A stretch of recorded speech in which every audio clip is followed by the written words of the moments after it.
నమస్తే welcome to four sites TV. Anakapalli నుంచి Telugu Desam MP సీటును తనకు కేటాయించాలని అడారి కిషోర్ కుమార్ కోరుతున్నారు. విద్యా వ్యాప్తికి తాను చేసిన పనులు, సమైక్యాంధ్ర ఉద్యమంలో పాల్గొనడం నచ్చిన ప్రజలు తనను ఎంపీగా పోటీ చేయాలని కోరుతున్నారన్నారు. అనకాపల్లిలో పుట్టి పెరిగిన తనకు పార్లమెంటు సెగ్మెంట్ సమస్యలపై పూర్తి అవగాహన ఉందని, అందువల్ల చంద్రబాబు ఎంపీ సీటును తనకే కేటాయించాలని అడారి కిషోర్ కుమార్ తెలుగుదేశం అధినేత చంద్రబాబును అభ్యర్థించారు. కిషోర్ కుమార్తో మా అనకాపల్లి జిల్లా ప్రతినిధి షణ్ముఖ ఫేస్ టు ఫేస్. విద్యావేత్త, సమైక్యాంధ్ర ఉద్యమ నేత, గల్లీ నుంచి ఢిల్లీ దాకా ఉద్యమాలు చేస్తున్న అడారి కిషోర్ కుమార్ గారు మన దగ్గర ఉన్నారు. ఆయన్ని కొన్ని మాటలు అడిగి తెలుసుకుందాం. సార్ చెప్పండి, నియోజకవర్గానికి సంబంధించి 7 నియోజకవర్గాలకు సంబంధించి మీరు ఎంపీగా టీడీపీ తరఫున పోటీ చేద్దాం అనుకున్నారు. అసలు సీటుకి సంబంధించి ఇంకా ఎందుకు ఖరారు అవ్వలేదు? అంటే నేను గత 6 నెలల బిఫోరే పార్టీకి నివేదించడం జరిగింది. తెలుగుదేశం పార్టీ లోకల్గా ఉన్నటువంటి వ్యక్తిగా, ఢిల్లీలో అనేక పోరాటాలు చేసినటువంటి వ్యక్తిగా నాకు పూర్తి స్థాయి అవగాహన ఉంది. ముఖ్యంగా ఇక్కడ ప్రాంతవాసిగా, అనకాపల్లి ప్రాంతంలో పుట్టి పెరిగినటువంటి వ్యక్తిగా, ఇక్కడ స్కూలు, ఇక్కడ కాలేజీలో చదువుకున్నటువంటి వ్యక్తిగా నాకు పూర్తి స్థాయి అవగాహన ఉంది కనుక నేను సీట్ అడిగాను. బహుశా వాళ్ళు ఖచ్చితంగా ఈ మధ్యకాలం అనౌన్స్ చేస్తారని చెప్పి నేను అనుకుంటున్నాను. ఎందుకంటే పూర్తిగా తెలుగుదేశం పార్టీ శ్రేణులు కూడా నా యొక్క కార్యక్రమాలన్నీ కూడా పూర్తిగా తీసుకుంటున్నాను. నేను ఏమేం చేస్తున్నాను ఏంటి అనే దాని మీద కూలంకుషంగా వాళ్ళకి ఒక అవగాహన ఉంది కనుక నేను లేట్ అవుతుంది, డిలే అవుతుంది, బట్ ఖచ్చితంగా నేను నా పేరు అనౌన్స్ చేస్తారని చెప్పి నేను అనుకుంటున్నాను. ఎందుకంటే చంద్రబాబు నాయుడు గారు మొట్టమొదటి నుంచి యువకులకు ఇస్తారు అని చెప్పన్నారు. నాకు ఏ రాజకీయ నేపథ్యం లేదు. ఒక మధ్యతరగతి కుటుంబానికి సంబంధించిన వ్యక్తిగా మా నాన్నగారు ఒక ప్రభుత్వ కళాశాలలో గుమస్తాగా పనిచేసిన వ్యక్తి, ఒక కొడుకుగా నేను చాలా గర్వంగా ఎప్పుడు ఫీల్ అవుతూ ఉంటాను. ఆయన నాకు జన్మనిచ్చారు తల్లిదండ్రిగా. ఒక మంచి భావాలతో ప్రజలకు సేవ చేయాలనే ఒక తలంపుతో ఉన్నాను కనుక ఖచ్చితంగా నాకు వస్తుందని చెప్పి నేను విశ్వసిస్తూ ఉన్నాను.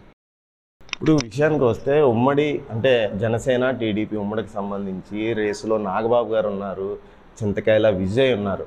అంటే దీన్ని బట్టి ఎలా చూడొచ్చు అంటారు? అంటే కమ్యూనిటీ పరంగా ఏమైనా చూసేయడం ఏమన్నా? అంటే నేను అదే చెప్తున్నాను. మొట్టమొదటి నుంచి కూడా ఇక్కడ జనసేన తెలుగుదేశం పార్టీ కంబైన్డ్ అభ్యర్థిగా అనౌన్స్ చేసినటువంటి వ్యక్తి సామాజిక వర్గం నేను ఒకటే అయినప్పటికీ కూడా నేను సామాజిక వర్గానికి సంబంధించిన వ్యక్తినే.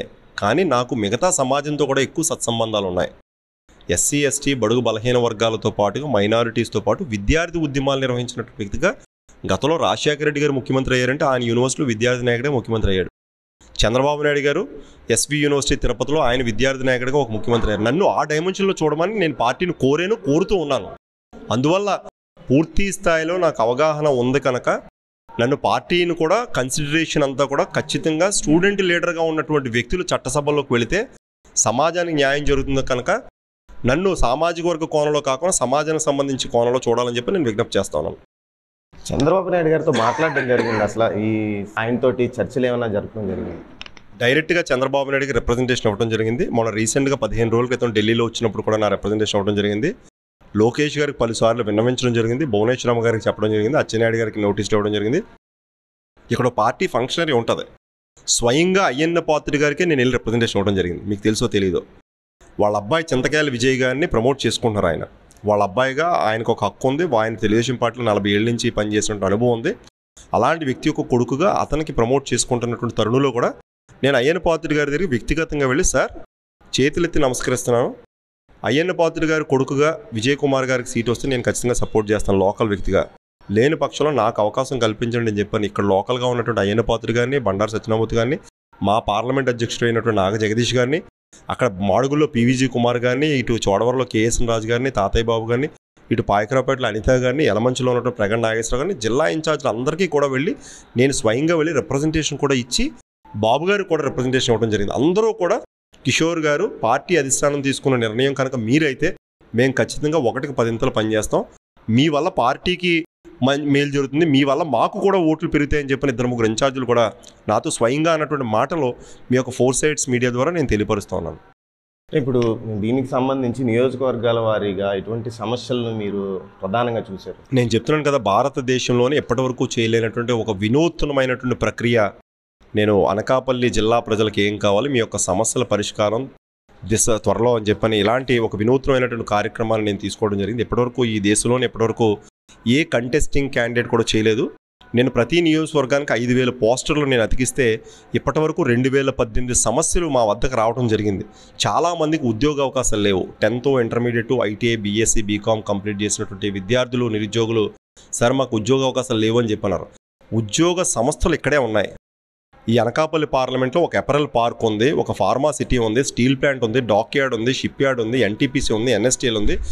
అన్నీ వాళ్ళందరినీ పిలిచి కూర్చోబెట్టి హెచ్ఆర్ని పిలిచి మా ప్రాంత విద్యార్థులకు ఉద్యోగ అవకాశాలు మీరు ఇవ్వాలి అని చెప్పని ఖచ్చితంగా మాట్లాడగలిగే ధైర్యం నాకు ఉన్నాయి కనుక ఇలాంటి సమస్యలన్నీ కూడా పరిష్కార దిశగా నేను ప్రయత్నం చేయగలను. ముఖ్యంగా ఇక్కడ రైతులకు పెద్ద ఎత్తున సమస్య ఉంది. బెల్లానికి సంబంధించి సరైన గిట్టుబాటు ధర రావట్లేదు కనుక భారతదేశంలో 2nd లార్జెస్ట్ ప్రొడక్షన్ యూనిట్ కనుక వీళ్ళందరినీ కూడా నాకున్నటువంటి కాంటాక్ట్స్తో ఒక డీమార్ట్ కానివచ్చు, రిలయన్స్ కానివచ్చు, హెరిటేజ్ ఫుడ్స్తో మాట్లాడి బెల్లానికి సరైనటువంటి గిట్టుబాటు ధర వచ్చే విధంగా మన ప్రోడక్ట్స్ని వాళ్ళు బ్రాండ్ వేసుకొని వెళ్ళే విధంగా నాకు ఒక బ్లూ ప్రింట్ ఉంది. అనకాపల్లి పార్లమెంట్ నియోజకవర్గం ఏం చేయాలి, ప్రతి గ్రామాన్ని, మండలాన్ని కూడా అవసరమైతే కార్పొరేట్ సోషల్ రెస్పాన్సిబిలిటీలో భాగంగా కంపెనీలు చెప్పి దత్తత తీసుకొని అక్కడ వాటర్ ట్యాంక్స్ కానివ్వండి, లేకపోతే ఇన్ఫ్రాస్ట్రక్చర్ కానీ ఇవ్వాలని చెప్పని వాళ్ళతో కూడా మాట్లాడగలిగే ధైర్యం ఉన్నాయి కనుక ఇలాంటి ఇష్యూస్ అన్నింటి మీద ఇప్పటికే మాకు చాలా సమస్యలు పరిష్కారం చేయాలని చెప్పని మాకు నోటీసులో ఉన్నాయి కనుక ఇవన్నీ కూడా రేపు పొద్దున పార్టీకి పెద్ద ఎత్తున అడ్వాంటేజ్ కాబోతూ ఉన్నాయి కనుక నాలాంటి వ్యక్తి అభ్యర్థిత్వాన్ని కనుక పార్టీ కన్సిడరేషన్ చేస్తే పార్టీకి పేరు తెస్తాను, మా ప్రాంత ప్రజలకు పేరు తేగలుగుతాను, అనకాపల్లి ప్రాంతాన్ని భారతదేశంలోనే ఖచ్చితంగా నిలబడగలిగే పెట్టించే స్థాయి సామర్థ్యం ఉందని చెప్పి నేను భావిస్తూ ఉన్నాను. ఒకవేళ మీకు సీటు కేటాయించకపోతే ఇండిపెండెంట్గా పోటీ చేసే అవకాశాలు ఏమైనా ఉన్నాయంటారు? అంటే ఆ దిశగా ప్రయత్నాలు చేయటం కోసం నా యొక్క మిత్రులు, నా శ్రేయోభిలాషులు, పార్టీలో ఉన్నటువంటి చాలామంది క్యాడర్ కూడా నన్ను అలా చేయమని చెప్పని చాలామంది నన్ను సూచించడం జరిగింది. పార్టీ అధిష్టానం ఏవైతే నిర్ణయం తీసుకుంటుందో ఆ యొక్క విషయాలపై ఆలోచించేసి ఆ దిశగా ఆలోచన చేస్తాను. నేను అయితే వ్యక్తిగతంగా ఇండిపెండెంట్గా పోటీ చేయాలని అనుకోవట్లేదు. ఎందుకంటే నేను గతంలో కూడా టీచర్ ఎమ్మెల్సీగా కూడా కంటెస్ట్ చేశాను. ఏపీటీఎఫ్ 1938 ఆ టీచర్స్ యూనియన్ నాకు సపోర్ట్ ఇచ్చిన తర్వాత 34% ఓట్ షేర్ నాకు రావడం జరిగింది. ప్రజల్లో విశ్వాసం ఉంది కనుక పార్టీని నేను ఎప్పటికీ నమ్ముతున్నాను. ఎందుకంటే చంద్రబాబు నాయుడు గారు పదే యువకులకు నేను సీట్లు ఇస్తాను, బలోపేతం చేస్తాను. నాకు వారసత్వం లేదు. నేను ఇంతకుముందు చెప్పాను, మా నాన్నగారు ప్రభుత్వ కళాశాలలో గుమస్తాగా పనిచేసి రిటైర్ అయిన వ్యక్తి ఒక కొడుకుగా నేను ప్రజా ఉద్యమాలు, అనేక ఉద్యమాలు, రాష్ట్ర స్థాయిలో, ఢిల్లీ స్థాయిలో ఉద్యమాలు నిర్వహించిన వ్యక్తిగా నా యొక్క క్యాలిబర్, క్వాలిటీ, కెపాసిటీ చూసి ఇమ్మని చెప్పంటున్నాను. నేను నాకు వారసత్వం లేదు, అలాగే పెద్ద ఎత్తున కార్పొరేట్లో ఉన్నటువంటి డబ్బులు కూడా లేవు. ప్రజల కోసం పనిచేసేటువంటి పరితపించే వ్యక్తిగా నాకు అవకాశం ఇవ్వాలని చెప్పి నేను కోరుతున్నాను. ఇది రైట్. మొత్తానికి చూసుకుంటే అనకాపల్లిలో పుట్టి పెరిగిన వ్యక్తిగా ఆడారి కిషోర్ కుమార్ నాకు ఈ పార్లమెంట్ సెగ్మెంట్కి సంబంధించి పూర్తి స్థాయిలో ఎక్కడెక్కడ ఏ సమస్యలు ఉన్నాయి అన్నీ కూడా నాకు పూర్తి స్థాయిలో తెలుసు. గల్లీ నుంచి ఢిల్లీ దాకా కూడా ఉద్యమాలు చేసినటువంటి వ్యక్తిని. నాకు కానీ సీటు కేటాయిస్తే అనకాపల్లిని పార్లమెంట్ సెగ్మెంట్ని ప్రత్యున్నత స్థాయిలో నిల్చోబెడతానని చెప్తున్న పరిస్థితి. వీడియో జర్నలిస్ట్ హరీష్తో షణ్ముఖ, 4 Sides TV, అనకాపల్లి జిల్లా నుంచి.